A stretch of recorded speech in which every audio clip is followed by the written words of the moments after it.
Okay, so I guess I'm supposed to talk about this dream that I had last night, or one of them I had last night, because I usually have multiple dreams in one night. But this one dream was, I was in like a Buddhist temple. It was very ancient, big too, like huge pillars and all these sculptures of different animals, like a peacock and elephant and a monkey and some other stuff.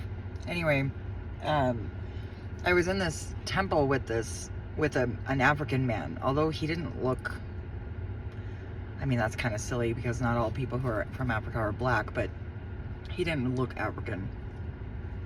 And so I'm in this temple with him, and we're watching all these devotees bring a candidate for like the reincarnation of Buddha, which happened to be a young girl, a female young girl, like maybe 8 or 9 years old, not any older than that. And we're watching all of them like bring food, basically sacrifices, which is interesting because, you know, Buddhists say that they don't believe in any God, and yet they bring sacrifices. Like, they do it all the time. And even though they don't they don't talk about a specific God, they're sacrificing to the fallen. These are fallen angels they're dealing with. I'm 100%, 150% certain of it. I know it's true. And so this young girl is like giggling and laughing at all these devotees. She has no respect for any of them. I mean, if I was a fallen angel, I probably wouldn't either. But not because they don't deserve respect, but just because that's the nature of the fallen. They don't respect humans at all. We are slaves to them. And you know, to be manipulated and lied to and all of that. So she's like laughing at these, you know, these devotees who are bringing her, you know, sacrifices. Of course, they don't really understand that she's fallen because they're taught something completely different. But in the stream,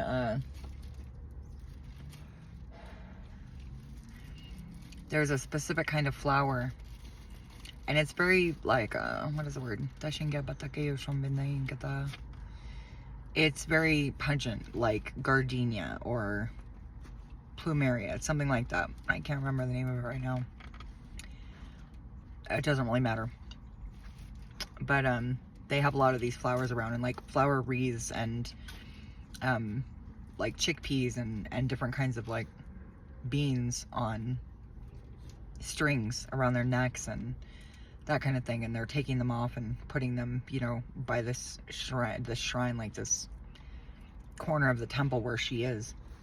And we go behind everything, and we're like in the dark. I don't know if we switched realities, if we, like, not realities, but realms, so that nobody could see us, and so we were kind of walking in the dark, or if we were actually in the dark, because there were people all around us, but they didn't seem to see us. And all these devotees, they were everywhere.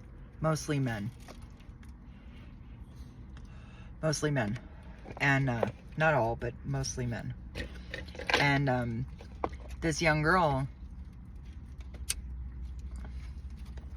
is like telling me I need to eat something. And I'm not hungry, you know. But she has food in this like really like deep cup. Like really deep. Not ceramic, but something else. Belle, take it easy, baby. Something like not stone, but maybe porcelain, but not delicate at all. Not a delicate porcelain piece, just kind of a chunky, deep glass with like a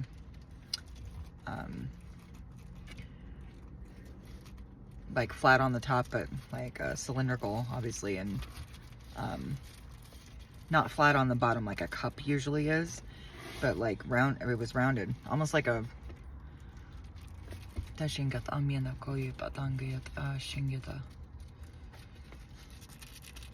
Kind of like this, like upside down.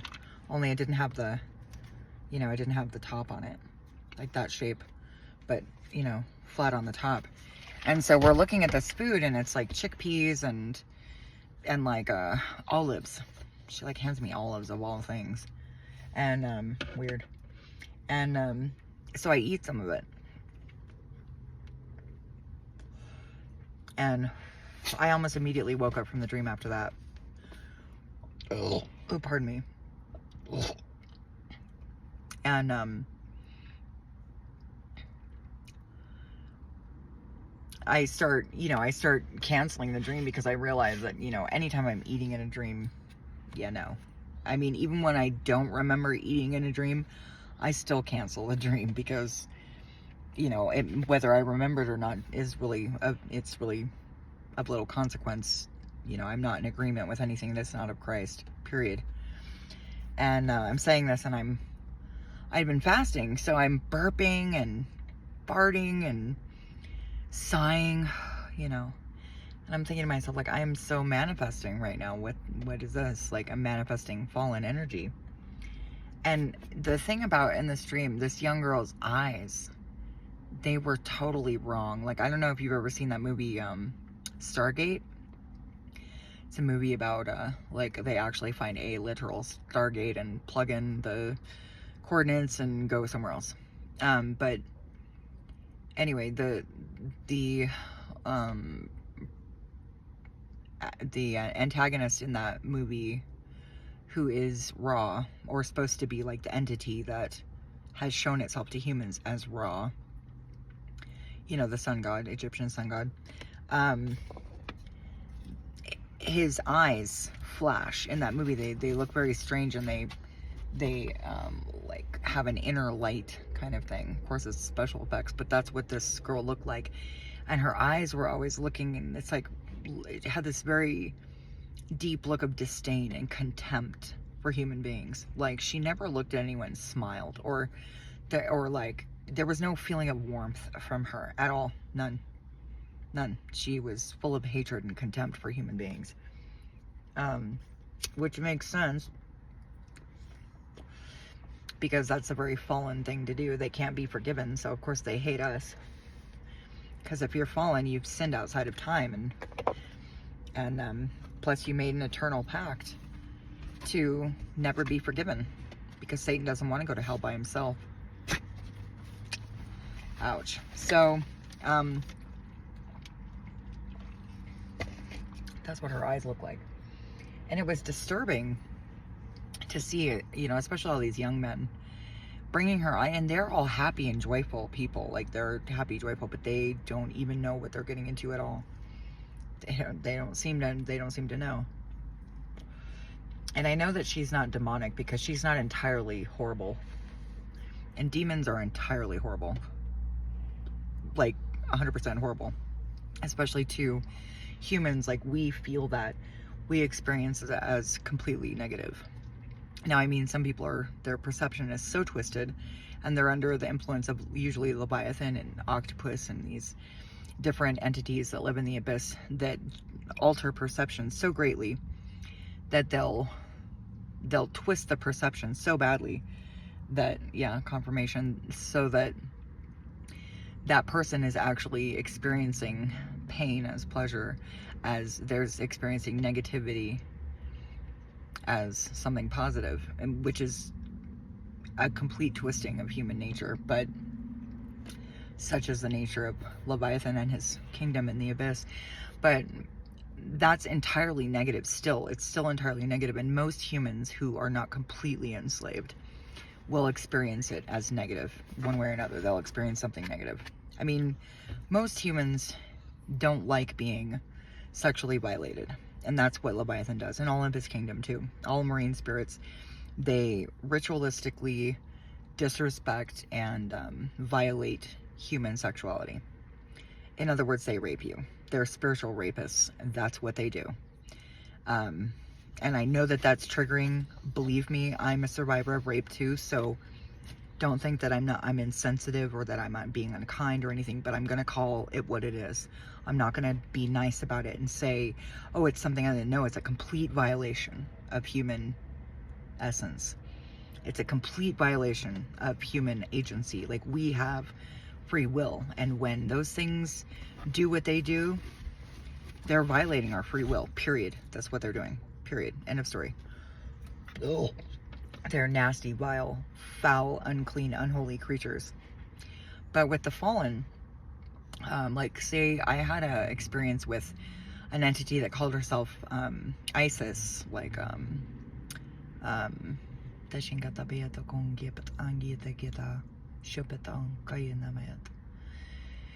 she called herself it was Isis, but it was what was the name that she used?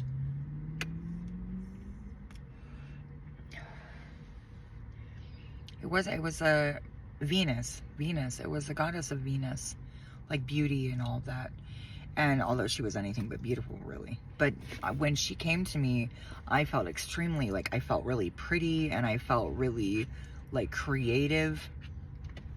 And, you know, there were positive aspects to her, is my point, that weren't, like, completely horribly negative and overwhelming.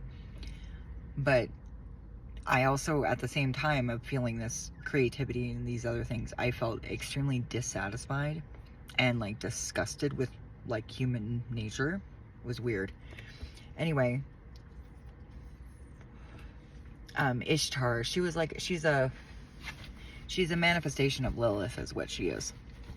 And so, but you know, that's a big difference between the fallen and demons, is that most human beings, almost all human beings, will experience demons as negative. I mean, just overwhelming the senses, and overwhelming the psyche, and overwhelming in emotions, and just overwhelming altogether. But with the fallen, like negatively, like overwhelmingly negative. But with the fallen, you will experience some positive aspects to it. Like, you'd be like, well, you know, I 1, 2, 3, 4 on the timer. You'll feel, you know, like I felt that high creativity and beauty, and I was seeing the beauty and everything. But stop. Sit. Don't do that to me. Sit. Shh. But at the same time, I felt extremely dissatisfied and, like, disgusted with human nature at the same time. It was weird. Excuse me. And I called it, you know, I named her. I called her what she was, and she was definitely a Jezebel. I don't know if she was Jezebel, but she was definitely a Jezebel. And she was definitely connected to divination. No doubt about that. None at all. And so, but I called her out for what she is. Why will not open? I called her out for what she is, and she left me. But